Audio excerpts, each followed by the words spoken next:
तो आज सुबह-सुबह मैं निकल जाता हूँ खेत की तरफ, क्योंकि कल रात को पानी गिरने के कारण पूरे खेत में पानी-पानी हो गया था। फिर मुझे याद आता है कि आज धीरज भाई का जन्मदिन है, तो मैंने सोचा उसको भी लेके चलते हैं, तो मैं उसको लगा देता हूँ फ़ोन। फिर धीरज भाई और हम दोनों निकल जाते हैं मज़ाक-मस्ती करते-करते, क्योंकि आज धीरज भाई का था जन्मदिन और हम दोनों भाई साथ में ही थे। फिर हम देखते हैं तो खेत तरफ पानी-पानी हो गया था। तो मैं धीरज भाई को बोलता हूँ कि आराम से चला ना, वरना अपन गिर जाएँगे। तो हम सीधा पहुँच जाते हैं खेत पे। तो मैं तो पहन के आया था जूते, पर धीरज भाई पहन के आया था चप्पल।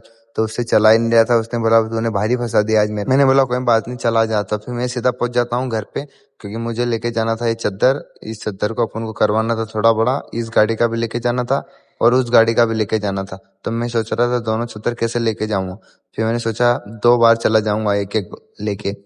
फिर मेरे को धीरज भाई का फोन आ जाता है कि तू मुझे छोड़ के आ जाता। फिर मैं भी जल्दी से गाड़ी लेके निकल जाता हूँ, क्योंकि धीरज भाई को जाना था इंदौर, तो मेरे को छोड़ना था उसको स्टेशन पे। तो फिर मैं भी धीरज भाई को बिठा के निकल जाता हूँ। तो देख लो आज भाई का जन्मदिन था, भाई ने नए कपड़े पहन लिए, तो भाई कैसे खुश हो रही है।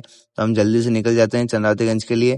तो हम जैसे ही पहुंचते हैं, भाई बोलता है आज पान खा लेते हैं, बहुत दिन हो गए। तो मैंने कहा चल ठीक है। तो हम जब भी आते हैं, जब यहाँ पे पान खाते हैं, तो आज भाई का जन्मदिन था, तो भाई ने बोला चल खा लेते हैं।